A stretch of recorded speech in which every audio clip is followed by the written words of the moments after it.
Okay, I have all of my pieces cut out, and so the thing that we need to do first is we need to draw a diagonal line on the back of all of these little red squares. So I'm just going to use my little 1/4 inch ruler because it's easy to use, and you're just going to draw a diagonal line right down the middle. You don't have to worry about it being 1/4 inch one way or the other, and you're going to do that to all of these little squares. I drew my lines on the back of all of the squares. This is print 3 of your pattern. The red is print 3, and then this is the background, print 1 of your pattern. You're going to make 8 flying geese units, so we're only going to use 8 of these rectangles. You're going to need 4 of those for another piece of your pattern. So don't sew all of these reds onto all of these. You're only going to do 8 of these. And the first step in making your flying geese is you're going to take your rectangle piece and you're going to lay the square that you drew the line on in the corner, just like that. And we're going to sew right along that line. And I'm going to do that 8 times. Sewed all those little squares to my rectangle piece, and now I'm just going to cut those off. You're going to cut off the side on the outside, just 1/4 inch from the line, so it looks like that. Okay, so I'm going to do that to all 8 of those pieces. Trimmed those off so they look like this. And now all I need to do is iron those open.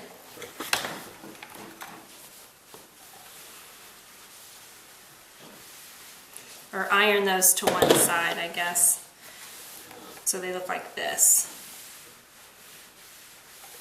Just like that. And I'm going to do that to all 8 of those. So I ironed all of those, and now I'm just going to do the same thing on the other side. So I'm going to put that square that I made, that's print 3. I'm going to lay it on this side. I'm going to make sure that the line is going up towards your other. And I'm going to sew on that line. I'm going to do it on all 8 of those. Okay, so you're just going to cut that end off like we did before, 1/4 inch, and then I'm going to press that open so it looks like that. You can see here I've just kind of laid out my block, what it's going to look like. I haven't sewn anything together yet. As I go, I like to lay it out so I know kind of where I'm headed. So the next step is we're going to take our print 2s. You should have 4 of these left after you've laid out your block. And then we're going to take these red squares that we drew the lines on. And these are going to sew into the corner of these squares, and we're just going to do one at a time. So I'm going to sew one on, trim it, and then sew the next one on.